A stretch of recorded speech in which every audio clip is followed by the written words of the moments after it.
నేను చాలామందిని అడిగాను, ఇప్పుడు నేను చూపిస్తున్న రెఫరెన్స్లని తప్పైతే రండి. బైబిల్లో లేని సువార్త, దయ్యపు వార్తను ఈరోజు మనం చూస్తున్నాం. అక్షర జ్ఞానులు, అర్ధజ్ఞానులు అనాలి. అక్షర జ్ఞానులు, అర్ధజ్ఞానులు అంటే హాఫ్ నాలెడ్జ్ గలని అర్థం. మిడిమిడి జ్ఞానం కలిగినోడు అని అర్థం. తెలుగు చదవడం రాక, అందులో ఉన్న వాక్య జ్ఞానము తెలియక, సత్యవాక్యాన్ని సరిగా విభజించి ఆలోచించి గ్రహించి ఉపదేశించక ఈ వాక్యాన్ని ఇలా వక్రీకరించారు. దీన్ని మనం వాక్య ప్రకారంగా రైట్ ఎలా చేయాలో, ఈ మాటలో ఉన్న దాన్ని బట్టి కుమారునిగా, తండ్రిని తండ్రిగా ఎలా గణపరచాలో పరిశీలన చేద్దాం. దేవుని పిల్లలైన మీ అందరికీ ప్రభువైన యేసుక్రీస్తు నామములోనే నా వందనాలు, శుభములు తెలియచేస్తూ ఉన్నాను.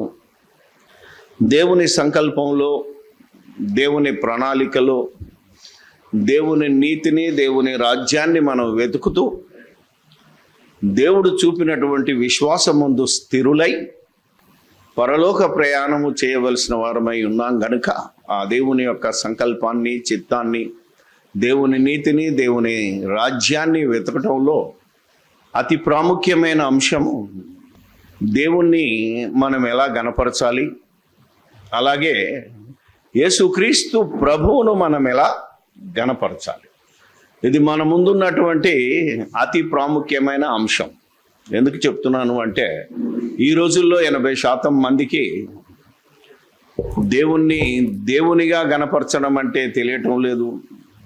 యేసుక్రీస్తును గణపరచడం ఎలాగనేది తెలియటం లేదు. దేవుని యొక్క ఆజ్ఞ మేరకు, వాక్యానుసారంగా క్రీస్తు తన స్వరత్వమిచ్చి సంపాదించిన సంఘము ఏ విధంగా ఉండాలి అనేది ప్రతిసారి ఎన్నోసార్లు మీకు బోధించడం జరుగుతుంది. అయినా ఈ యొక్క వీడియోలు కూడా మరి యూట్యూబ్లో వెళ్ళినప్పుడు అక్షర జ్ఞానులు, అర్ధజ్ఞానులు అనాలి. అక్షర జ్ఞానులు, అర్ధజ్ఞానులు అంటే తెలుగు మీకు అర్థం కాదు, హాఫ్ నాలెడ్జ్ గలని అర్థం. అర్ధజ్ఞానులు అంటే మిడిమిడి జ్ఞానం కలిగినోడు అని అర్థం. ఇంకా ఈ సువార్తను నమ్మక, దేవుని వాక్యాన్ని నమ్మక వెటకారంగా మాట్లాడుతున్నారు. ఈరోజు సార్వత్రిక సంఘం మన తెలుగు ప్రజల్లో చూస్తే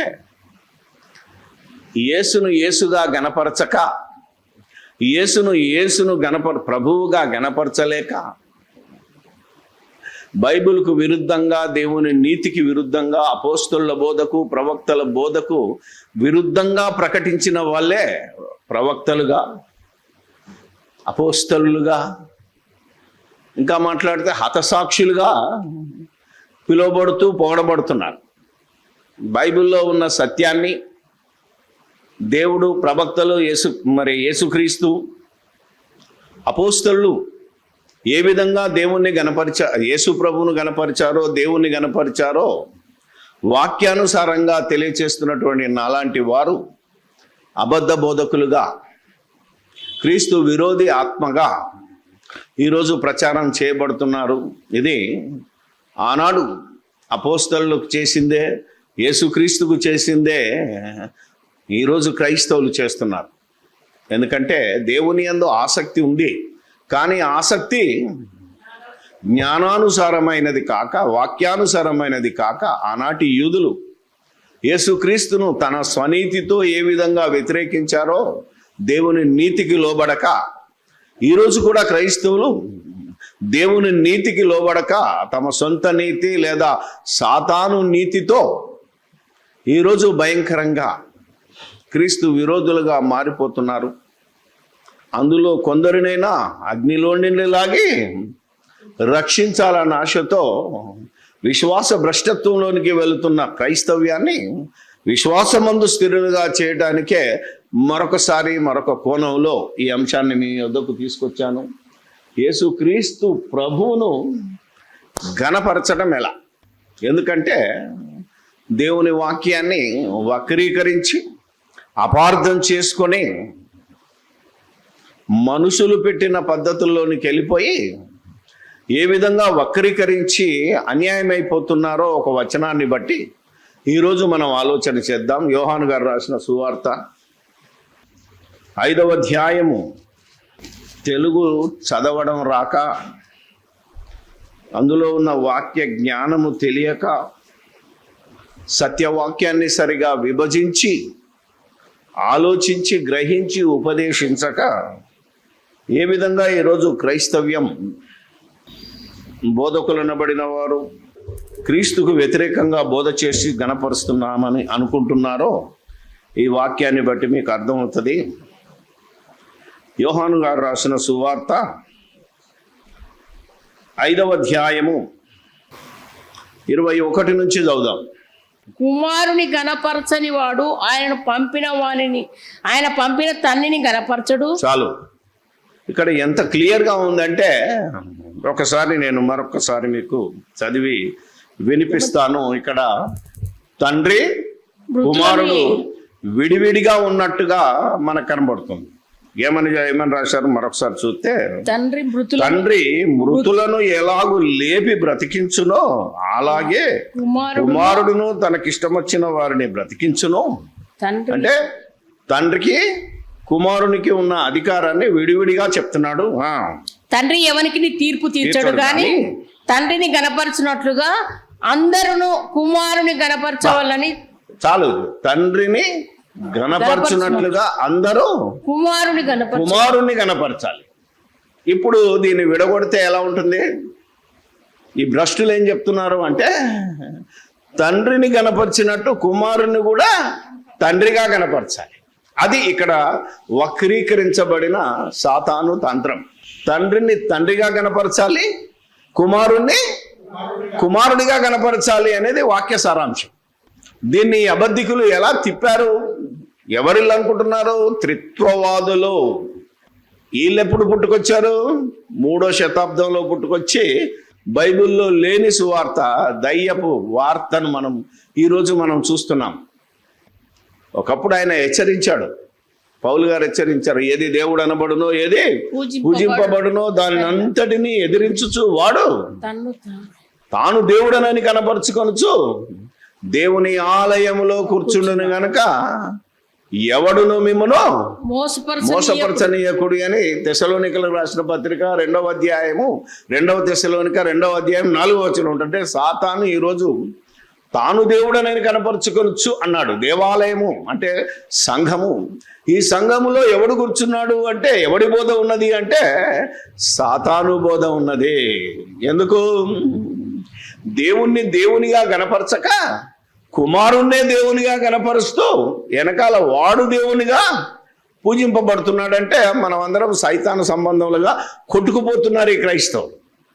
అంత వివరణ దాంట్లో ఉంటుంది కనుక ఈరోజు సార్వత్రిక సంఘం, క్రీస్తు స్వరక్తం ఇచ్చి సంపాదించిన సంఘం ఏదైతే ఉందో అది ఎలా ఉండాలి అంటే ఈ వాక్యాన్ని ఇలా వక్రీకరించారు.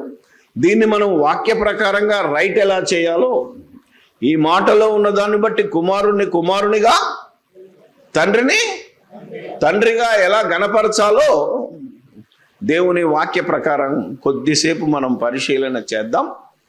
ఈరోజు మొత్తం ఎవరిని చూసినా తండ్రి యేసయ్య ఆలోచన చేయగలిగితే తరతరాలలో యుగాలలో మరి ఆయన కన్న దేవుడు ఏమైపోవాలి? ఆయన ఈ లోకానికి పంపించిన దేవుడు ఏమైపోవాలా? యేసు ప్రభు చెప్పిన మాటను ఈరోజు క్రైస్తవులు నమ్మటం లేదు. ఎందుకంటే నన్ను తండ్రి పంపాడు రా బాబు, నేను దేవుని, నాకు దేవుడు ఉన్నాడు, మీకు దేవుడే నాకు దేవుడు, నా తండ్రే మీ తండ్రి. నేను తండ్రిని ఎలా కనపరిచానో మీరు కూడా అలా తండ్రిని కనపరచాలి అనే బోధను మర్చిపోయి నన్ను కూడా తండ్రిగా కనపరచమని అక్కడ లేదు, ఎక్కడ ఉండదు బైబిల్లో. యేసుక్రీస్తును దేవుడని నమ్మండి, యేసుక్రీస్తును దేవుడిగా స్తుతించండి, యేసుక్రీస్తే దేవుడని తెలుసుకోండి అని బైబిల్లో ఉండదు. ఒక్క వచనం కూడా చూపించలేడు ఈ అబద్ధికుడు. కానీ సాతాను తంత్రంలో పడిపోయారు. యెహోవాయే దేవుడని తెలుసుకోండి అని కీర్తనాకారుడు చెప్పాడు. ఆయనే కీర్తనీయుడు, ఆయనే పూజనీయుడు, ఆయనే స్తుతులకు పాత్రుడు అని బైబిల్లో ఉంటుంది. మొత్తం మీరు పాత నిబంధన చూస్తే దావీదు కీర్తనలో మొత్తం ఎక్కడా యేసు ప్రభువును స్తుతించండి, యేసు ప్రభువుకు ప్రార్థించండి, యేసు ప్రభువుకు మొక్కండి అనే ఒక్క వాక్యం కూడా ఉండదు. ఈరోజు సైతాను బోధ యేసు ప్రభువుకు ఆపాదించి వాడు పూజింపబడుతున్నాడు. ఎందుకంటే ఇలా యేసు ప్రభువును గణపరిస్తేనే హెచ్చించినట్టు అనుకున్న వాడు సాతాను సంబంధిగా మారి నిత్యాగ్ని దండనకు వెళ్ళిపోతున్నాడనే సత్యాన్ని ఈరోజు మనం తెలుసుకోవాలి. అందుకే ఎఫెసీయులకు రాసిన పత్రికలో సంఘం ఎలా ఉండాలట? అన్యజనులకు అపోస్తలుడు, క్రీస్తు సరక్తం ఇచ్చి సంపాదించిన సంఘాన్ని ఉజ్జీవింపజేసి యేసుక్రీస్తును దేవుని కుమారుడని ప్రకటించి ప్రభావముతో నిరూపించినటువంటి పౌలు ఎఫెసీ సంఘానికి, అనగా ఈరోజు ప్రపంచంలో ఉన్న క్రీస్తును దేవుని కుమారుడని నమ్మినటువంటి సంఘానికి రాస్తున్నాడు. ఎఫెసీయులకు రాసిన పత్రిక 2వ అధ్యాయము 20. క్రీస్తు యేసే ముఖ్యమైన మూలరాయి ఉండగా అపోస్తలులను ప్రవక్తలను వేసిన పునాది మీద మీరు కట్టబడి ఉన్నారు. ప్రతి కట్టడంను ఆయనలో చక్కగా అమర్చబడి ప్రభువునందు పరిశుద్ధమైన దేవాలయం అగుటకు వృద్ధి పొందుచున్నది. ఆయనలో మీరు కూడా ఆత్మ మూలంగా దేవునికి నివాస స్థలమై ఉండుటకు కట్టబడుచున్నారు. క్రీస్తు యేసు ద్వారా దేవునికి నివాస స్థలము అయిన దేవాలయముగా మనం కట్టబడాలి. ఎందుకంటే ఒకప్పుడు ఈ రాళ్ళు ఇటుకలతో కట్టిన దేవాలయాన్ని తీసేసి ఆత్మ సంబంధమైన దేవాలయాన్ని క్రీస్తు యేసు కట్టాడు. ఆయన బండ మీద కట్టిన ఆ సంఘమే ఈరోజు దేవాలయంగా పిలువబడుతుంది తప్ప గుడులు గోపురాలు కాదు. ఓకే, ఇప్పుడు మనం ఆలోచన చేస్తే క్రీస్తు యేసే ముఖ్యమైన మూల అంటే బేస్ ఆయన. తర్వాత ప్రవక్తలను అపోస్తలులు వేసిన పునాది మీద. ఇప్పుడు ప్రవక్తలు, దేవుడు, యేసుక్రీస్తు, ఇంకా అపోస్తలులు ఏ విధంగా యేసును గణపరిచారు, యేసును హెచ్చించారు, యేసును ప్రకటించమని చెప్పారు. ఎలా ప్రకటిస్తే యేసు ప్రపంచ ప్రజల హృదయాలలో ప్రభువుగా స్థిరపరచబడి ప్రతి వాని మోకాలు యేసుక్రీస్తు నామములో వంగి తీరాలి అని రాయబడిందో, ఈరోజు చాలా మంది మోకాళ్ళు కాదు కదా, వాడి మనసే వంగటం లేదు. అంటే క్రీస్తును ప్రకటించవలసిన విధానంలో ప్రకటించబడట్లేదు. సువార్తను ప్రకటించమంటే వీడి ఇష్టం వచ్చిన సువార్తలు చెప్తున్నారే తప్ప బైబిల్లో ఉన్న సువార్తను, ముందు చాలా ఊర్లు వెళ్ళాను, సువార్త అంటే అర్థం తెలియని బోధకులే 99% ఉన్నారు. 99. మళ్ళా చెప్తాడు అన్యజనులకు ఇది వెరితనంగా ఉన్నది, లేకపోతే సువార్త అంటే దేవుని శక్తి అని అన్నాడు. నిజంగానే సువార్తలోనే దేవుని శక్తి ఉంది. ఆ దేవుని శక్తిని ఎవడైతే వింటాడో ఖచ్చితంగా మోకరిస్తాడు. ఒక నపుంసకుడు ఒక్కసారి విన్నాడు, అవునా కదా? ఫిలిప్ వెళ్ళి రథం మీద బోధించాడు క్రీస్తు సువార్త. వెంటనే ఏమని ఒప్పుకున్నాడు ఆయన? ఏమని ఒప్పుకున్నాడు తెలుసా? బాప్తిసం తీసుకునేటప్పుడు నువ్వు విశ్వసించేలా పొందవచ్చు అంటే, అవును నేను దేవుని కుమారుడని విశ్వసించు. కథం. అంటే ఏ విధంగా బైబిల్లో ఉన్న భక్తులు ఒక్కసారి ప్రసంగం విన్నారు. పేతురు ప్రసంగం విన్నారు అపోస్తల కార్యాల్లో. ఒకే ఒక్క ప్రసంగం విని ఎంతమంది బాప్తిసం తీసుకున్నారు? ఏమని తీసుకున్నారు? యేసు దేవుడనా, యేసుక్రీస్తు దేవుని కుమారుడనా, యేసుక్రీస్తు అందరికీ ప్రభు అని బాప్తిసం తీసుకున్నారు. ఎన్ని రెఫరెన్సులు చూపించినా నమ్మని భ్రష్టత్వం ఈరోజు సార్వత్రిక సంఘంలో విశ్వ రూపాన్ని చూపిస్తుంది. అంటే మనం ఆలోచించాలి. ఎక్కడ చూసినా ఒక జైలు అధికారి, అవునా కదా? మీరు ఆలోచిస్తే ఆ రాత్రి అతనికి పౌలు సువార్త ప్రకటిస్తే ఏం చేశారు వాళ్ళు? ఆయన ఇంటి వారు బాప్తిసం తీసేసుకున్నారు. ఓన్లీ 1 ప్రసంగం, ఒక్క రెఫరెన్స్ చాలు. ఇన్ని రెఫరెన్సులు చూపించిన ఈ భ్రష్టులకు అర్థం కాని దశ. ఎందుకంటే వాళ్ళలో ఉన్నది సైతాను, వాళ్ళలో ఉన్నది దేవుడు కాదు, యేసుక్రీస్తు కాదు.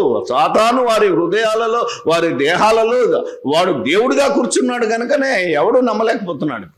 అది మన బాధ. ఒక కొర్నేలు ఇంటి దగ్గరికి వెళ్ళాడు, ప్రేతూరు ప్రసంగం చేశాడు, అవునా కదా?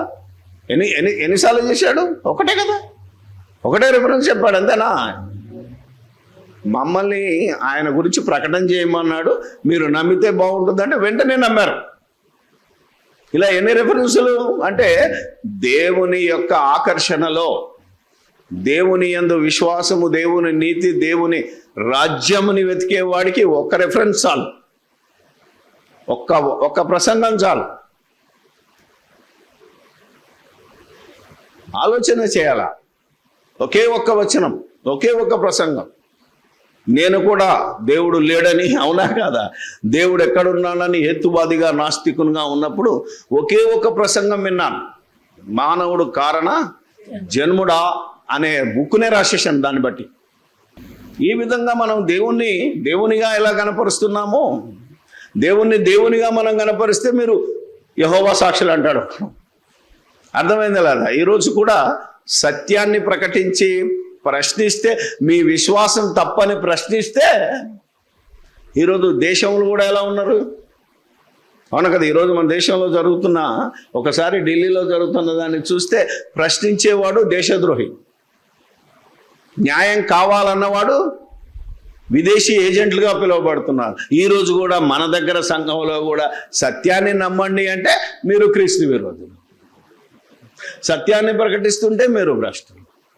జాగ్రత్తగా ఉంటే సాతాను ఎలా ఈ లోకరాజ్యాన్ని ఎలా పరిపాలిస్తుందో, ఈ సంఘము దేవుని రాజ్యంలోని కూడా వచ్చి ఎంత మాయ చేస్తుందో ప్రతి క్రైస్తవుడు తెలుసుకోవాలనే ప్రతిసారి ఈ విషయాన్ని నేను నొక్కి చెప్తున్నా.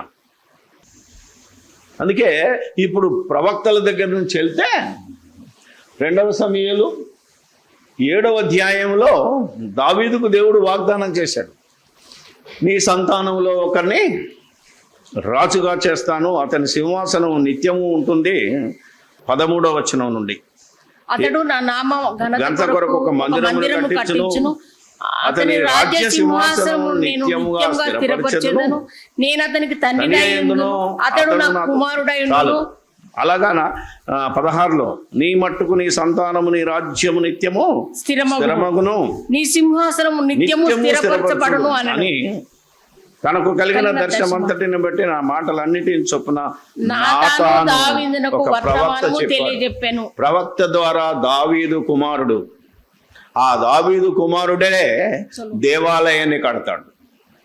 అక్షరార్థంగా ఇశ్రాయేల్ కనుక ఇశ్రాయేళ్లకు దేవాలయాన్ని ఎవరు కట్టారు? సొలొమోను కట్టాడు. కానీ ఆత్మానుసారంగా దేవుని కుమారుడు క్రీస్తు అయితే క్రీస్తు కూడా దేవాలయాన్ని కట్టాడు. అదే సంఘం, అదే మనం ఈరోజు అనుకుంటున్న ప్రార్థన. ఇక్కడ ప్రవక్త ద్వారా మరొక పేరు. దావీదు ప్రవక్త కూడా, రాజు కూడా, దేవుని ఇష్టానుసారుడైన మనుషుడు గనక దేవుడు ఆయనకు వాగ్దానం చేశాడు, నీ సంతానంలో ఒకరిని రాజ్యాన్ని ఇస్తాను, అది నిత్యము ఉంటుంది. మరి సొలొమోన్ అంటున్నాడు ఒకడు, సొలొమోన్కి ఎన్ని రోజులు ఉంది రాజ్యం? 40 సంవత్సరాల తర్వాత రాజ్యం పోయింది. కాబట్టి సొలొమోను గురించిన గాక సొలొమోను కంటే గొప్పోడు యేసుక్రీస్తుని గురించి ఇక్కడ ప్రకటించబడి, అంటే దేవుడు యేసుక్రీస్తుని గురించి ప్రవక్తల ద్వారా ఏమని మాట్లాడుతున్నాడు? అతడు నాకు కుమారుడు, నేను అతనికి తండ్రినే. ఇప్పుడు కీర్తనకారుడి దగ్గర ఇదే దావీదు కీర్తన రాశాడు, 2వ కీర్తన. ఇప్పుడు ప్రవక్తల బోధ, ఈ బోధను చాలా మందికి మరి ప్రకటించడానికి ఇష్టపడతలేరు. నలుగురే చెప్తే అదే అంటున్నారు తప్ప దీనికి సాక్షులుగా ఉన్న మనం ధన్యులం. కట్టడం నేను వివరించేదను. 2వ అధ్యాయం 7వ వచనం, కట్టడను నేను వివరించేదను, యెహోవా నాకు ఇలాగు సెలవిచ్చెను, నీవు నా కుమారుడవు, నేడు నిన్ను కని ఉన్నాను. నన్ను అడుగుము, నా జనములకు నీకు స్వాస్థ్యముగాను భూమిని దిగంతముల వరకు సొత్తుగాను ఇచ్చేదను. ఇనుపదండంతో నీవు వారిని నలగగొట్టేదవు, కుండను పగలగొట్టినట్టు వారిని ముక్కలు చెక్కలుగా పగలగొట్టేదవు. కాబట్టి రాజులారా వివేకులై ఉండి, భూపతులారా బోధనందుడి, భయభక్తులు కలిగి యెహోవాను సేవించుడి, గడగడ వణుకుచు సంతోషించుడి.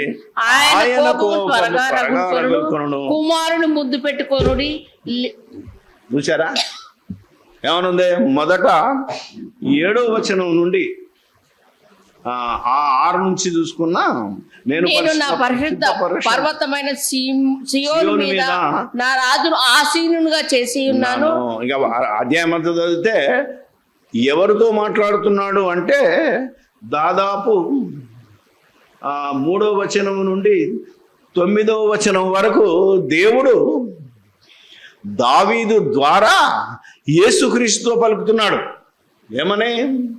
నీవు నా కుమారుడవు, నేడు నేను నిన్ను కని ఉన్నాను, కట్టడలు నేను వివరిస్తాను, నన్ను అడుగు. ఏం చేస్తాడట ఆయన? నన్ను అడుగుము, జనులకు నీకు స్వాస్థ్యముగాను భూమిని దిగంతముల వరకు నీకు సొత్తుగాను ఇచ్చేది అంటే అడిగాడు, ఇచ్చేశాడు. దిగంతముల వరకు ఆయన రాజ్యం విస్తరించింది దానియేలు ప్రవచనం ప్రకారం. తర్వాత 10వ వచనం నుండి మనుషులతో మాట్లాడుతూ, కాబట్టి రాజులారా 12వ వచనం చదవాలి. కుమారుణ్ణి ముద్దు పెట్టుకునుడి, లేకపోతే ఆయన కోపం వచ్చేది. అంటే ఈ కుమారుడు ఎవరు? యేసుక్రీస్తు. ఆయనను ముద్దు పెట్టుకోండి. నీవు నా కుమారుడవు, నేడు నేను నిన్ను అని ఎవరితో చెప్తున్నాడు ఇక్కడ? చాలా మంది ఇది డైరెక్ట్ గా చదివితే దావీదుతో చెప్పినట్టుంది, దావీదు రాసినట్టుంది, దావీదుతో చెప్పినట్టుంది. కానీ దావీదుతో చెప్పింది కాదు. ఇలా బైబిల్ చదవాలి అనేదే ఈరోజు ప్రపంచానికి నేను హెచ్చరిక చేస్తున్నాను. ఎవరితో మాట్లాడుతున్నారు, దీని సందర్భం ఏంటి నువ్వు తెలుసుకోవాలి అంటే బైబిల్ అంతా తిరగాలి. తిమోతికి హెచ్చరించినట్టు అసలు బైబిల్ గురించి పూర్ణమైన 66 పుస్తకాలలో మొత్తం నీకు కనబడాలి, నీ వాక్య సారాంశము అర్థం కావాలి నీకు. తిమోతికి రాసిన 2వ పత్రిక 3వ అధ్యాయము, దైవజనుడు సన్నద్ధుడై ప్రతి సత్కార్యమునకు పూర్ణంగా సిద్ధపడి ఉండునట్లు దైవావేశం వలన కలిగిన ప్రతి లేఖనము, దైవావేశము వలన కలిగిన ప్రతి లేఖనాన్ని ఉపదేశించుటకు సిద్ధపడాలి. అంటే దైవావేశం వలన రాయబడినది ఏదంటే బైబిల్. ఆదికాండం నుంచి ప్రకటన గ్రంథం వరకు పరిశుద్ధాత్మ ప్రేరేపణ చేతనే రాయబడింది కనుక, అది తర్జుమా చేయబడింది కనుక జాగ్రత్తగా మనం ఆలోచిస్తే ఈ విధంగా ఇప్పుడు ఇది అర్థం కావాలి. ఏది?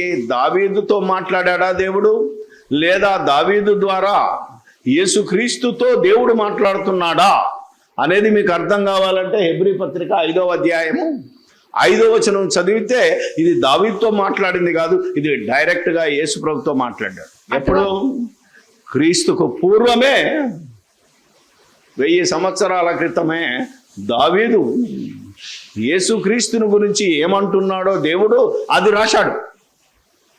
5:5 చదివితే అటువలే క్రీస్తు కూడా ప్రధాన యాజకుడగుటకు తన్ను తానే మహిమ పట్టుకొనలేదు గాని నీవు నా కుమారుడవు, నేను నేడు నిన్ను కని ఉన్నాను అని ఆయనతో చెప్పిన వాడే ఆయనను మహిమపరిచాడు. అంటే యేసుక్రీస్తును దేవుడు ఎలా మహిమపరిచాడు? కుమారుడు. నీవు నా కుమారుడవు, నేడు నేను నిన్ను. కుమారుణ్ణి ముద్దు పెట్టుకోండి, లేకపోతే కోపం వస్తుంది, దేవుని ఉగ్రత వస్తుంది అంటున్నాడు. అంటే దేవుడు యేసుక్రీస్తును ఎలా హెచ్చించాడు, ఎలా గణపరిచాడు? ఎలా గణపరిస్తే యేసుక్రీస్తుని హెచ్చించినట్టు ఇప్పుడు చెప్పండి. మనం కుమారుడు అంటేనా దేవుడు అంటేనా? ఈరోజు ఈ మూర్ఖులకు ఏమంటున్నారంటే, మీరు యేసుప్రభును తగ్గిస్తున్నారు, యేసుప్రభును తగ్గించిన మీరే దుర్మార్గులు, మీరు యెహోవా సాక్షులు అంటున్నారు. కానీ యేసు ప్రభువును మనం ఎలా హెచ్చిస్తున్నామంటే, దేవుని కుమారుడు అంటేనే యేసు ప్రభును హెచ్చరించినట్టు, దేవుడు అంటే తగ్గించినట్టు. ఎందుకంటే ఆయనను దేవుడని చెప్పితే మరి దేవునికి వ్యతిరేకంగా దేవదూషణ చేసి ఆజ్ఞాతిక్రమం చేసిన పాపులమైపోతామనే విషయము ఈ సాతాను సంబంధులకు అర్థం కావట్లేదు. అది బాధ, అది అసలైన ఎసెన్స్. ఎందుకంటే మనుషులు ఏమనుకుంటున్నారు, మనుష్య నీతిలో యేసుప్రభును దేవుడు అంటే గొప్పగా హెచ్చించినట్టు అనుకుంటున్నారు వీళ్ళు. కానీ దేవుని నీతి, దేవుని రాజ్యం అలా చెప్పట్లేదు. ఈరోజు మనం అందరం ఎవరు చూసినా యేసుప్రభు దేవుడు అని నమ్ముకోండి అంటే బయటోడేమంటున్నాడు, మాకే బోలెడు మంది దేవుళ్ళు ఉన్నారు, మళ్ళీ ఒక కొత్త దేవుడు మాకెందుకు, అయినా మీ దేవుడు విదేశీ దేవుడు, మా దేశంలో పుట్టాడా అని మరొకడు అడుగుతున్నాడు. అసలు దేవుడు ఒక దేశంలో పుడతాడా? అవునా కదా? దేశానికో దేవుడు ఉంటాడా? కులానికో దేవుడు, మతానికో దేవుడు ఉండడు అనే విషయము వాళ్ళకంటే ముందు క్రైస్తవుడికి తెలియాలి. క్రైస్తవుడికి అర్థం కావట్లేదు. మీ దేవుడు వేరు, మా దేవుడు వేరు, మీ దేవుడు దొంగ, మా దేవుడు మంచోడు అంటున్నాడే ఈడే అబద్ధికుడు. ఈ మధ్యలో ఒకడు ఉన్నాడు, నిన్ననే మొన్న ఇంటర్వ్యూ చేశాను. మొత్తము ఆ వేదాలు గ్రంథాలన్నీ ముందట పెట్టుకొని మహాదేవుడైన యేసుప్రభు అంటాడు. అసలు బైబిల్ లేదు దానికి. మహాదేవుడు తండ్రి, ఆ మహాదేవుని కుమారుడు యేసుక్రీస్తు. ఆయన అందులోంచి వివరణ చెప్తుంటే ఆహా ఓహో అంటున్నారు కొందరు అమాయకులు. పాపం ఏం చేద్దాం. నేను అతనితో కలిసి డైరెక్ట్గా చెప్పాను, బాబు ఇది పద్ధతి కాదు, నువ్వు వేరే గ్రంథాలు వేదాల్లోనికి పురాణాల్లోనికి వీటిలోనికి వెళ్ళకూడదు, ఓన్లీ బైబిల్లో ఉన్న సువార్తనే ప్రకటించాలి. అలా కాకుండా నీకెంతమంది ఫాలోవర్స్ ఉన్నా, నిన్నెంతమంది పొగిడినా నువ్వు పోయేది నరకానికే. ఎందుకంటే దేవునిగా కనపరచాలి, యేసును కుమారుడిగా కనపరచాలి. ఓకే, ఇప్పుడు అపోస్తలుల బోధలోనికి వెళ్దాం. ఇంకా చాలా ఉన్నాయి చూపించాలంటే. దేవునితో సమానుడు ఎవడు లేడు, దైవపుత్రుల్లో యెహోవా వంటి వాడు ఎవడు లేడని యెషయా చెప్పాడు. అలాగే యెషయా ఏమంటాడు, కన్యక గర్భవతి అయి కుమారుని కంటది. కన్యక గర్భవతి కుమారుని కంటది, దేవుని కంటదనిలే. ఈరోజు కొన్ని సంఘాలు ఏమంటున్నాయి, దేవుని తల్లి ఎవరట, మరియమ్మ దేవుని తల్లి కాబట్టి ఆమె కూడా ప్రార్థన చేయొచ్చు, ఆమెను కూడా దైవమాత, అవునా, ఆమెను పూజించవచ్చు. మరియమాత మా ప్రార్థన ఆలకించు అంటున్నాడు ఒకడు. అసలు మరియమ్మకు ప్రార్థన చేయమని ఎవడు చెప్పాడు? అందుకని ఇవన్నీ మనం చూడగలిగితే చాలా ఉంటాయి. ఎనీవే, అపోస్తల బోధలోనికి వస్తే వరుసగెళ్దాం. మార్కు రాసిన సువార్త 1వ అధ్యాయం 1వ వచనం. ఈ వచనాలను ఊర్లో 10 మంది ఉన్నా చెప్పాలి, 10,000 మంది ఉన్నా చెప్పాలి. అర్థమైందా? 10 మంది చాలు. 10,000 ఖర్చు పెట్టైనా 10 మందికి రాజ్య సువార్తను వినిపించాలి. అప్పుడు మనం ధన్యులం. రైట్. మార్కు రాసిన సువార్త 1వ అధ్యాయము. దేవుని కుమారుడైన యేసుక్రీస్తు. మార్క్ ఏం రాస్తున్నాడండి? డైరెక్ట్ గా దేవుని కుమారుడైన యేసుక్రీస్తు సువార్త ప్రారంభము. దేవుడైన యేసుక్రీస్తు సువార్త అన్నాడా? ఇది సువార్తలలో యేసును గణపరిచిన విధానం.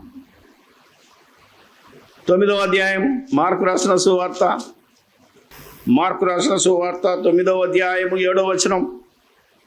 ఆయన రూపాంతర కొండ మీద రూపాంతరం చెందినప్పుడు, మోషే ఏలియాలు వచ్చినప్పుడు మేఘం ఒకటి వచ్చి వారిని కమ్మగా, ఈయన నా ప్రియ కుమారుడు, ఈయన మాట వినుడని ఒక శబ్దము ఆ మేఘంలో నుండి పుట్టెను. ఏం చెప్తున్నాడు దేవుడు? ఈయన నా ప్రియ కుమారుడు, ఈయన నా ప్రియ కుమారుడు, ఈయన మాట వినుడి. ఆయన మాట వినాలనా, ఈ దయ్యంగాళ్ళ మాట వినాలనా? ఈరోజు త్రిత్వ బోధకుల మాట వినాలనా? మనం ఎవడో తెర్తులేన్ అనే బిషప్ గాడు పెట్టిన పెంటిది. అతనేష్యన్ అనేవాడు ఆ కాలంలో యేసుక్రీస్తు కూడా దేవుడే, అవునా కాదా? పరిశుద్ధాత్మ కూడా దేవుడే. బైబిల్లో లేదు ఇది రెఫరెన్సులు. దేవుడే దేవుడు, యెహోవాయే దేవుడు. యేసుక్రీస్తును నమ్మిన దేవుడే దేవుడు. యేసుక్రీస్తు ప్రార్థించిన దేవుడే దేవుడు. యేసుక్రీస్తు కీర్తించిన దేవుడే దేవుడు. ఇది మర్చిపోయి ఈ వచనాలకు వాళ్ళకు అంధకారము అంటే ఏమంటారు అది సైతాను వారి మనోనేత్రములకు గుడ్డితనమును చేస్తే ఆ బోధ ఇన్ని సంవత్సరాలు ప్రకటింపబడితే వీళ్ళ మనసులో కూడా అదే పడిపోయి వారి మనోనేత్రములకు ఇప్పుడు మనం ఏం చేస్తున్నాం? నీ క్రీస్తు నీ మీద ప్రకాశిస్తున్నాడు, గుడ్డితనంలోంచి బయటికి రా. రైట్. ఇప్పుడు మార్కులో విన్నారు, లూకాలో విందాం. లూకా రాసిన సువార్త అక్కడ కూడా బాప్తిస్మంలో ఉన్నది కాదు, అంతకంటే ముందున్నది. మొదటి అధ్యాయం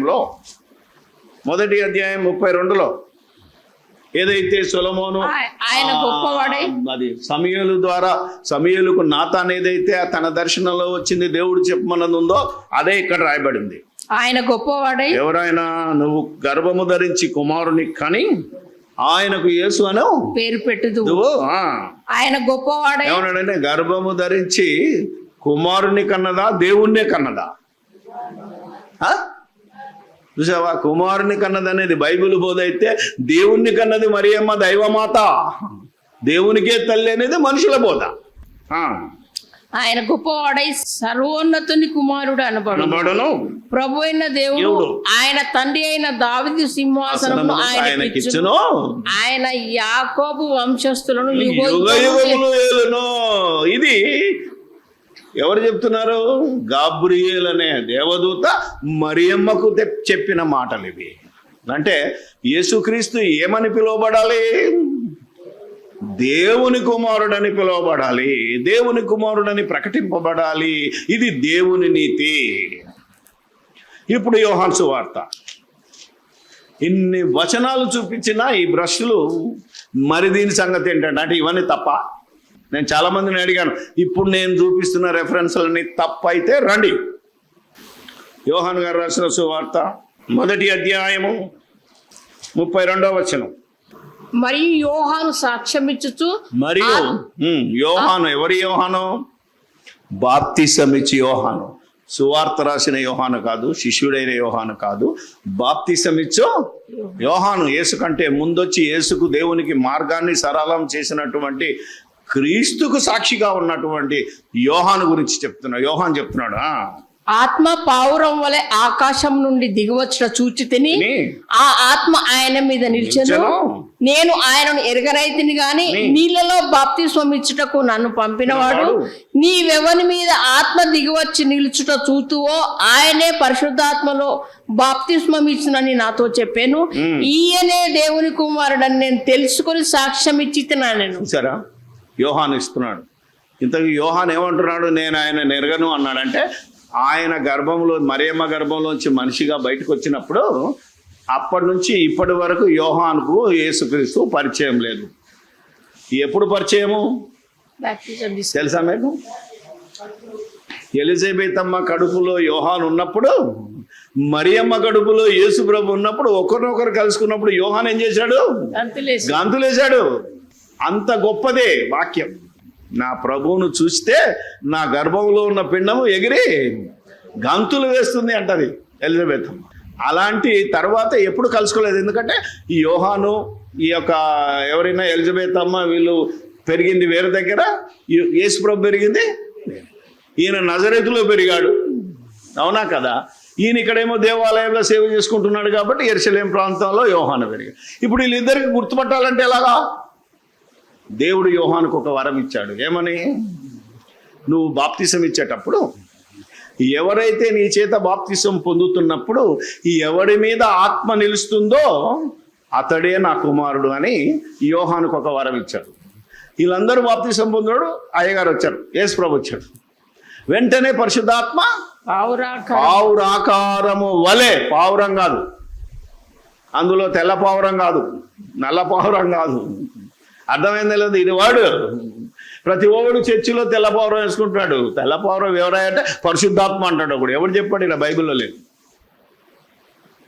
నువ్వు పావురం బొమ్మ వేసుకున్నా విగ్రహారాధకుడివే, సిలువ బొమ్మ వేసుకున్నా విగ్రహారాధకుడివే, యేసుప్రభు బొమ్మ వేసినా విగ్రహారాధకుడి. ఏదేసినా, ఏ బొమ్మ వేసినా, ఏ రూపం వేసినా అది విగ్రహారాధన. జాగ్రత్తగా ఉండాలి. చాలా మంది వచ్చి తిరిగిపోతున్నారండి. ఈ చర్చి గుర్తుపడతలేము సార్ అంటే, ఎందుకు గుర్తుపట్టాలా? ఇలా మైండ్లో ఉన్నది సిలువ. ఏ బిల్డింగ్ మీద సెలవు కనబడితే అది చర్చ్ అనుకునే లెవెల్కి వెళ్ళిపోయారు. దేవుని ఆకర్షణలో ఉంటే తిరిగైనా వస్తున్నారు ఇక్కడికి. చాలామంది అవి చెప్తున్నారు, సార్ నేను పోయిన వారం వచ్చి తిరిగి వెళ్ళాను సార్. అరే నేను లొకేషన్ మ్యాప్ ఉంది కదా అంటే, చుట్టూ తిరిగాను, నాకు ఏడా చర్చి కనబడతలేదు. అంటే చర్చి కనబడాలంటే ఇంకేం గుర్తు? సిలువ పెట్టాలి. ఇది చర్చి కాదు, ఇది అందుకే మేము సిలువ పెట్టలేదు. చర్చి మనం, ఈ బిల్డింగ్ కాదు చర్చి. ఇది వాక్యానుసారమైన బ్రతుకు. ఏమో అర్థమవుతుందా? ఎందుకేం కనబడతలేదు అంటే ఇందుకు ఉంటుంది అన్నట్టు. అందుకని యోహాను సాక్ష్యం ఇస్తున్నాడు ఏమని? ఈయనే దేవుని కుమారుడని నేను తెలుసుకొని సాక్ష్యం ఇచ్చి. అంటే యోహానుకు తెలిసింది ఏంటిది? దేవుని ద్వారా బయలుపరిచింది ఏంటిది? యేసు ప్రభు దేవుని అంటే ఈయన సాక్ష్యాన్ని కూడా ఎవడు నమ్మట్లేదు. ఎవడు సాక్ష్యాన్ని నమ్ముతున్నారంటే ఎవడో త్రిత్వవాది నైసియా సభలో ఎవడైతే సిద్ధాంతాలు చేశారో వాళ్ళని నమ్ముతున్నాడు తప్ప, ఇదిగో బైబిల్లో పరిశుద్ధాత్మ చేత రాయబడి పరిశుద్ధాత్మ ప్రేరేపితులై ప్రకటించిన ఈ సువార్తను నమ్మట్లేదు ఈరోజు భ్రష్టులు. అందుకే ఈ సువార్తలో, ఈరోజు మనుషులు పెట్టే సువార్తలో శక్తి లేదు. అందుకే ప్రతివాడు సువార్తకు దూరంగా పారిపోతున్నారు. ఓకే, యోహాను గారు ఇప్పుడు యోహాను సువార్త 3వ అధ్యాయము 16వ వచనం. దేవుడు లోకమును ఎంతో ప్రేమించాడు. ఇదంతా కంఠత వాక్యం కదా, సండే స్కూల్ మాట. దేవుడు లోకమును ఎంతో ప్రేమించను కాగా ఆయన తన అద్వితీయ కుమారుని నామమందు పుట్టినవాని యందు విశ్వాసము అద్వితీయ కుమారునిగా పుట్టినవాని యందు విశ్వాసముంచు ప్రతివాడును నశింపక నిత్య జీవం పొందునట్లు ఆయనను అనుగ్రహించెను. ఇప్పుడు చెప్పండి, ఇదెవరు రాస్తున్నారు? అపోస్తలుడైన యోహాను ఇచ్చిన సాక్షి. ఏమని నమ్మాలి? యేసు దేవుని అద్వితీయ కుమారుడని విశ్వసించిన వాడికి నిత్య జీవము, విశ్వసింపని వాడికి నిత్య నాశనం. ఇది ఆజ్ఞ.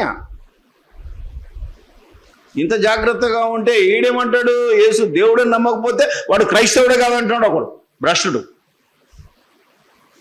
యేసు క్రీస్తును దేవుని కుమారుడని నమ్మినుడే క్రైస్తవుడని బైబిల్ చెప్తుంటే, మనం చెప్తుంటే, యేసును దేవుడని నమ్మకపోతే ఆడు క్రైస్తవుడే కాదంటాడు. వీడికి రెఫరెన్స్ ఉండదు. జనాలు వాడిని నమ్ముతారు. ఇదిగో రెఫరెన్స్ చూపించిన మనల్ని నమ్మటం. మళ్ళీ వద్దాం, మనం చదువుకున్నది కిందికి వెళ్దాం. తండ్రిని గణపరచినట్టు కుమారుని గణపరచడం అంటే ఎలా గణపరచాలో కింద చెప్పాడు. 24వ వచనం. నా మాట విని నన్ను పంపిన వాని నా మాట వినాలి, నన్ను పంపిన వాని యందు విశ్వాసం ఉంచు ప్రతి వాడు నిత్య జీవము గలవాడు. వాడు తీర్పులోనికి రాక మరణములో నుండి జీవములోనికి దాటి ఉన్నాడంటే యేసు రోజు చెప్తున్నాడు, నా మాట నమ్మాలి, నన్ను పంపినవాడున్నాడు, నన్ను లేపినవాడున్నాడు. మృతులలో నుండి నన్ను లేపినవాడు దేవుడు. నేను లేవలేదు. వచనం చూపించమంటాడు. ఆయన లేవలేదు, ఆయనను లేపాడు. సువార్త ఏంటిది? మృతులలో నుండి ఆయనను లేపెను. అసలు యేసుక్రీస్తుని ఏమని నమ్మాలో ఇప్పుడు అపోస్తలుడు రాసినది తీసుకెళ్ళి చూపిస్తాను మీకు. ఏమని నమ్మితే రక్షణ, ఏమని నమ్మితే నిత్య జీవం ఉన్నదో బైబిల్లో 100ల కొద్ది వచనాలు ఉన్నాయి. వీటన్నిటినీ కాదని ఒక భ్రష్టుడు నాతో వాదించాడు. ఏమనో తెలుసా? ఇక్కడ ద్వితీయ కుమారుడు అని ఉంది కదా, కింద ఏమన్నది? ఫుట్ నోటు చిన్న నంబర్ ఇచ్చి కింద పెట్టాడు. ఏమనుందమ్మా 3వ అధ్యాయంలో? జనితైక కుమారుడు. జనితైక కుమారుడు, బిగాటెన్ సన్ అని ఉంటుంది ఇంగ్లీష్లో. ఎప్పుడు కుమారుడినా? పుట్టిన తర్వాత ఒకడు అంటాడు, పుట్టిన తర్వాత చనిపోయి తిరిగి లేచిన తర్వాత కుమారుడు అంటున్నాడు. ఆయన పుట్టినప్పుడే కుమారుడనేమో దేవుడు చెప్తున్నాడు.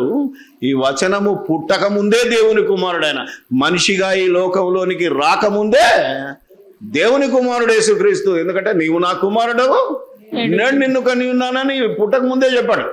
భూమి మీదకి రాకముందే చెప్పాడు. నేను దేవుని యొద్ద నుండి వచ్చాను, నేను పరలోకం నుండి దిగువచ్చి తిని అని యేసు ప్రభు చెప్తే నమ్మని భ్రష్టులు. ఇప్పుడు 1వ అధ్యాయానికి వెళ్దాం. మళ్ళీ నాతో వాదించిన భ్రష్టుడు ఏమంటున్నాడు అంటే 1వ అధ్యాయంలో 1వ అధ్యాయము 14వ వచనం. ఆ వాక్యము శరీరధారి అయి ఏమనున్నదండి? ఆ వాక్యమా, ఆ దేవుడా? ఆ వాక్యము అంటే దేవుని వాక్యము శరీరాన్ని ధరించుకొచ్చింది, కానీ దేవుడు శరీరధారిగా రాలేదు.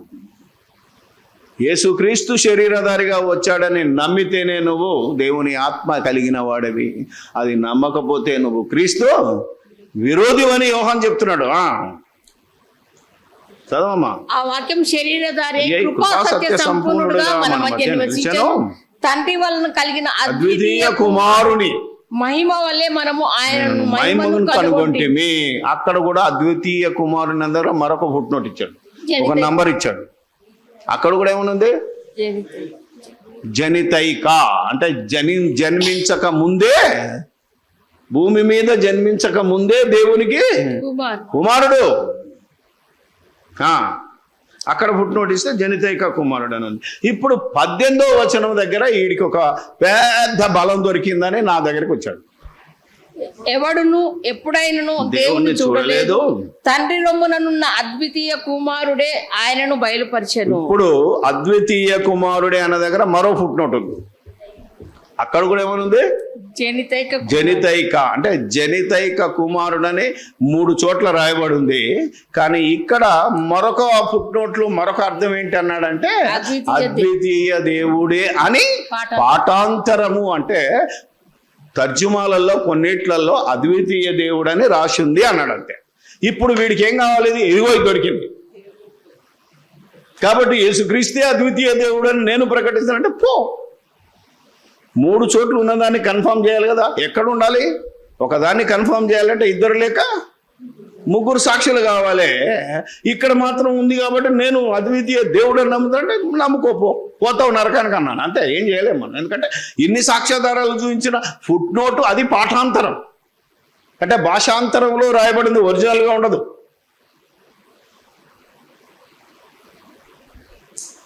ఆలోచన చేయాలా? ఇలాంటి వాదించే వాళ్ళు ఎక్కువైపోతే నేనేమన్నాను? నేను వాదన చెయ్యను, నేను డిబేట్ చెయ్యను అన్నాను. ఎందుకు చేయొద్దు? నేను చెయ్యను అని 20 ఏళ్ళ నుంచి కూర్చున్నా. ప్రతోడు నేను దేవుడని రుజువు చేస్తా రా అంటాడు. నేనంటాను అంతటి పౌలంతటి భక్తుడే యేసు దేవుని కుమారుడని ప్రభావంతో నిరూపించాడు లేఖనాల ఆధారంతో. నువ్వు పౌలు కంటే గొప్పడైతే రా అన్నాను, అంతే. పరిశుద్ధాత్మ ప్రేరణతో రాయబడిన బైబిల్ వాక్యాల కంటే గొప్పగా నీకు బయలుపరిచాడా దేవుడు? రా. మొన్ననే ఒక తమ్ముడు చెప్పాడు, ఏమన్నాడు తెలుసా అన్న, ఈ డిబేట్ వీళ్ళతో చేయకూడదన్నా అన్నాడు. ఎందుకని అన్నాడు? యేసు దేవుని కుమారుడని నమ్మినోడు జీవము గలవాడు, అంతే కదా. 1 యోహాను పత్రికలో ఉంటుంది, దేవుని కుమారుని నమ్మిన వాళ్ళలోనే ఏముంటది? జీవం ఉంటుంది. యేసు దేవుని కుమారుడని నమ్మక దేవుడని నమ్మిన వాళ్ళలో ఏముంటదు? జీవం ఉండదు. జీవం ఉండదు అంటే జీవం లేనోడు ఎవడు? సచ్చినోడు. సచ్చినోడు అంటే శవం. శవంతో ఏం వాదన చేస్తావు? శవంతో వాదన చేస్తే వింటదా? ఈరోజు డిబేట్లు అవే. డాక్టర్లను అంటుంటాం కదా, శవానికి వైద్యం చేస్తే లేతడా? డాక్టర్లకే తెలుసు కదా, ఏదో మన దగ్గర డబ్బులు గుంజడానికి వెంటిలేటర్ పెట్టిస్తే అంటాడు. అలాగే వీళ్ళు అలా బతుకుతున్నారు. ఇప్పుడు ఈ డిబేట్ల మీద బతికే వాళ్ళు చాలామంది ఉన్నారు. యూట్యూబ్లు చేసుకొని యూట్యూబ్ల ద్వారా మనీ సంపాదించే భ్రష్టులు ఎక్కువైపోయారు ఇక్కడ. ఓకే, ఇంత గొప్పగా వాక్యం ఉంది. ఎన్ని చూపించాలి మీకు ఇంకా? అవునా కదా? గోల్డ్ ఉంటాయి, కొన్ని చూపించుకుంటూ ముందుకెళ్దాం.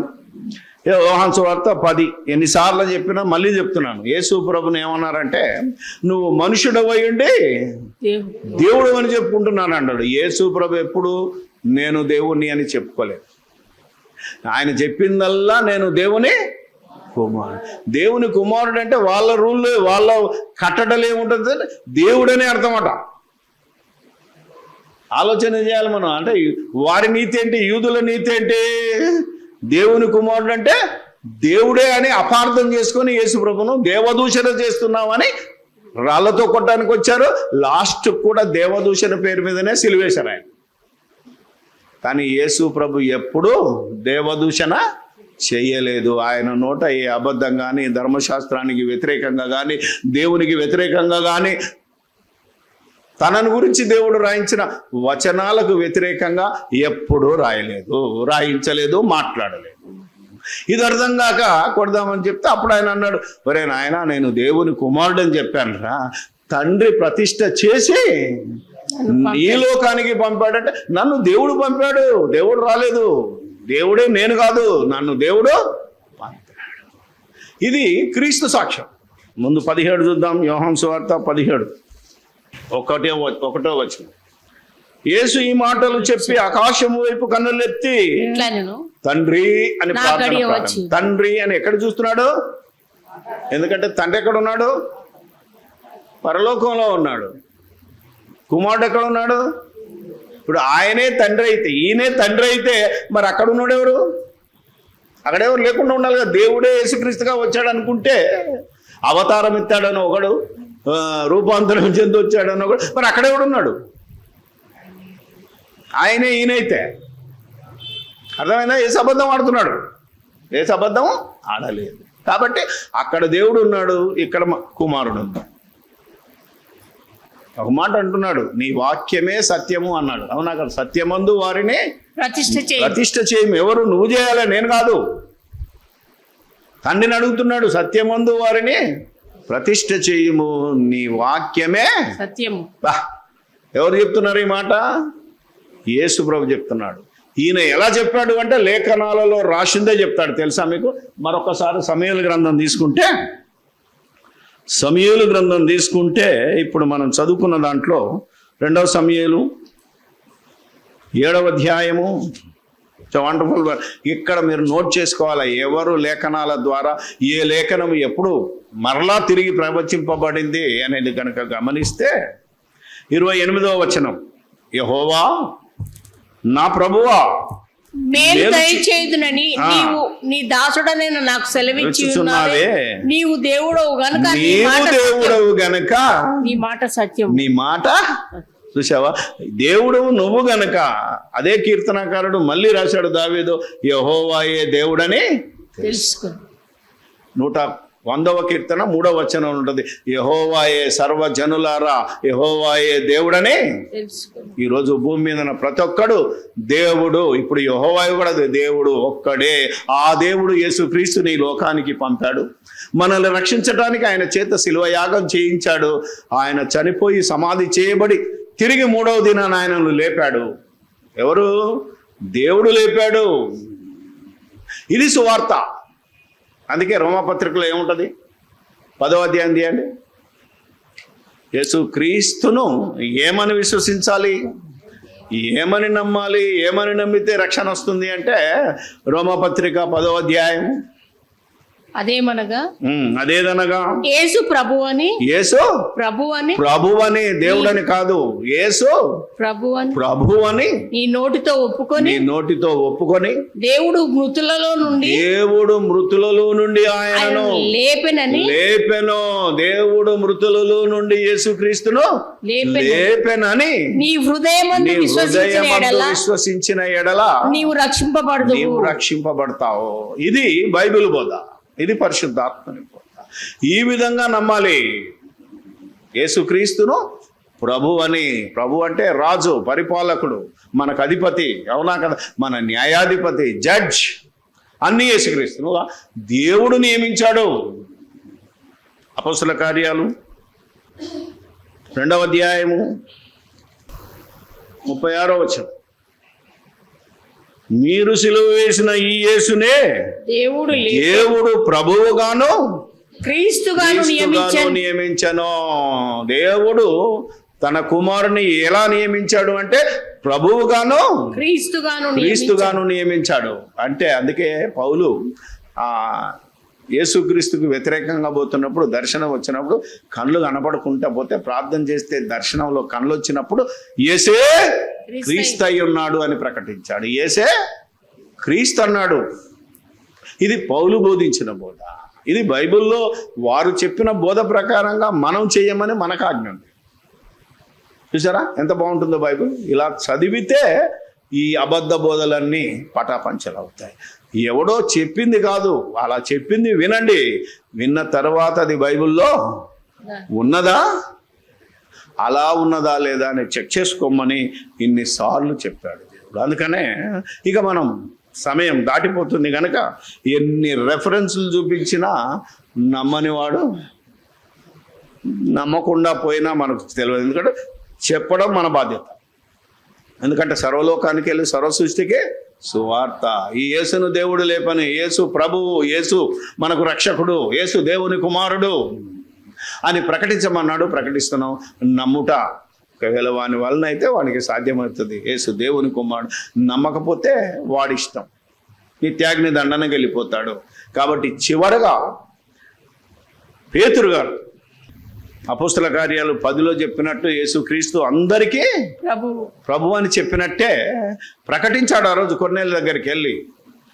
ఇప్పుడు పేతురు తన పత్రికలో, పేతురు రాసిన పత్రిక మొదటి పత్రిక 3వ అధ్యాయము 16వ వచనం 13 నుంచి, మీరు మంచి విషయంలో అంటే మంచిది సువార్త, అన్నిటికంటే మంచిది వాక్యము.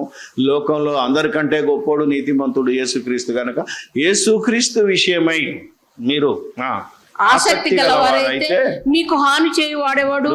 మీరు ఒకవేళ నీతి నిమిత్తము శ్రమ పడినను మీరు ధన్యులే. వారి బెదిరింపునకు భయపడకుడి, కలవరపడకుడి. నిర్మలమైన మనస్సాక్షి గలవారై మీలో ఉన్న నిరీక్షణను గూర్చి మిమ్మును హేతు అడుగు ప్రతి వానికి సాత్వికంతోను భయంతోను సమాధానము చెప్పుటకు ఎల్లప్పుడూ సిద్ధముగా ఉండి మీ హృదయములందు క్రీస్తును ప్రభువుగా ప్రతిష్ఠించుడి. మీ హృదయములందు క్రీస్తును ప్రభువుగా ప్రతిష్ఠించుడి. ఇది ప్రతి క్రైస్తవుడు చేయవలసిన, అంటే నీ హృదయములో యేసుక్రీస్తును ప్రభువు అని చెప్పాలి. ప్రభువు అని ప్రతిష్ఠించుకుంటేనే నువ్వు యేసుక్రీస్తును గనపరిచినట్టు. ఈ దుర్మార్గులు చెప్పినట్టు యేసే దేవుడని నమ్ముకున్నావు అనుకో, నీకు నిత్య జీవం లేదు. యేసే దేవుడని నీ హృదయంలో ప్రతిష్ఠించుకుంటే నీకు రక్షణ లేదు. యేసే ప్రభువు, యేసు దేవుని కుమారుడైన క్రీస్తు అని ఇదే పేతురు మత్తయి సువార్తలో సాక్ష్యం ఇచ్చాడు. తెలుసు కదా, 16:16లో ఏమనిచ్చాడు? ఎంక్వైరీ పెట్టాడు యేసు ప్రభు, నా గురించి ఏమనుకుంటున్నారు జనాలు. డౌట్ వచ్చింది, వీళ్ళు ఏమనుకుంటున్నారు, జనాలు ఏమనుకుంటున్నారు అడిగితే కొందరేమన్నారు. మత్తయి 16లో ఉంటుంది ఇది. ఫిలిప్పుదైన కైసర్ దగ్గరకు వచ్చినప్పుడు 13 అందుకు సీమోను పేతురు మిగతా వాళ్ళు ఏమన్నారు? కొందరు బాప్తిసం ఇచ్చి యోహాన్ అని, కొందరు ఏలియా అని, కొందరు ప్రవక్తల్లో ఒకడనియో ఇర్మియా అనియో చెప్తున్నారయ్యా. అందుకు ఆయన అంటే లోకంలో ఆనాడు ఉన్న వాళ్ళు కూడా ఎవరి పేర్లు ఎత్తారు? బాప్తిసం ఇచ్చి యోహాను, లేకపోతే ఇర్మియా, అవునా కదా, లేకపోతే ప్రవక్తలు అన్నారు తప్ప యేసు ప్రభును ఆనాడు ఎవడు దేవుడిగా నమ్మలేదు, ఎవరు దేవునిగా ప్రకటించలేదు. ఏమని ప్రకటించారు అపోస్తలులు? యేసే క్రీస్తు, యేసే దేవుని కుమారుడు. కాబట్టి వాళ్లకు సాక్ష్యం ఇస్తున్నారు. యేసు ప్రభు చెప్పాడు, నేను ఎప్పుడు దేవుని అని చెప్పలేదు కాబట్టి నేను ఎవరినయ్యా అనేది ఏమంటున్నారు మరొకసారి చదవమని. కొందరు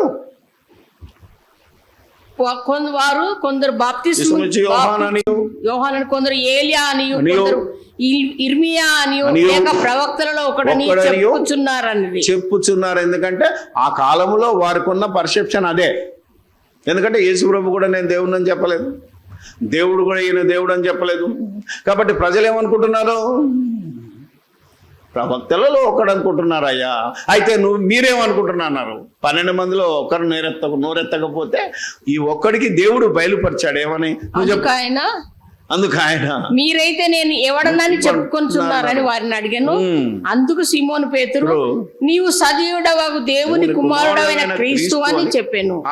అందుకు యేసు, సీమోను బర్యోనా, నీవు ధన్యుడవు, పరలోకమందున నా తండ్రి ఈ సంగతి నీకు బయలుపరచనే గాని. గుర్తుపెట్టుకోండి, ఎవరైతే పరలోకపు తండ్రి ఆకర్షణలో ఉన్నారో, ఎవరైతే పరిశుద్ధాత్మ పూర్ణులైతారో వారు మాత్రమే యేసు దేవుని కుమారుడైన క్రీస్తు అని ఒప్పుకోగలరు, ప్రకటించగలరు. ఈ ఆత్మ లేనివాడు, పరిశుద్ధాత్మ సహాయము లేనివాడే ఈరోజు క్రీస్తును తగ్గించి క్రీస్తుకు విరోధులుగా మారిపోతున్నారు. యేసును దేవుని కుమారుడని దేవుడు హెచ్చించి అన్ని నామముల కంటే పరిణామము పరిణామం ఇచ్చి పరలోకమందును భూలోకమందును పాతాళ లోకమందును ఆయనకు అధికారం అనుగ్రహించాడు అని నమ్మిన వాడే క్రైస్తవుడు. అలా హెచ్చించిన వాడే దేవుని కుమారుడు. అలా హెచ్చించిన వారికే నిత్య జీవం ఉంది అని దేవుని వాక్యం సెలవిస్తుంది. ఇది నమ్ముట మీ వలనైతే నమ్ము వారికి సమస్తము సాధ్యం. నమ్మకపోతే మీ ఇష్టం, నమ్మితే మీ ఇష్టం. వాక్యం చెప్పబడింది, సువార్త ప్రకటింపబడింది. మీ యొక్క ఏమంటారు నిత్య జీవం ఎవరి చేతిలో ఉంది? మీ చేతిలో ఉంది. నమ్ముతారా? నిత్య జీవం ఉంది. నమ్మరా? నిత్యాగ్ని దండన ఎదురు చూస్తుంది. God bless you. ప్రార్థన చేసుకోండి. పరిశుద్ధుడమైన మా తండ్రి, పరలోకమందును నిన్ను నమ్మినా నమ్మకపోయినా మనుషులందరిలో అందరుగా ఉన్నటువంటి దేవదేవుడా, నీకు స్తోత్రాలు చెల్లిస్తున్నాం. నీ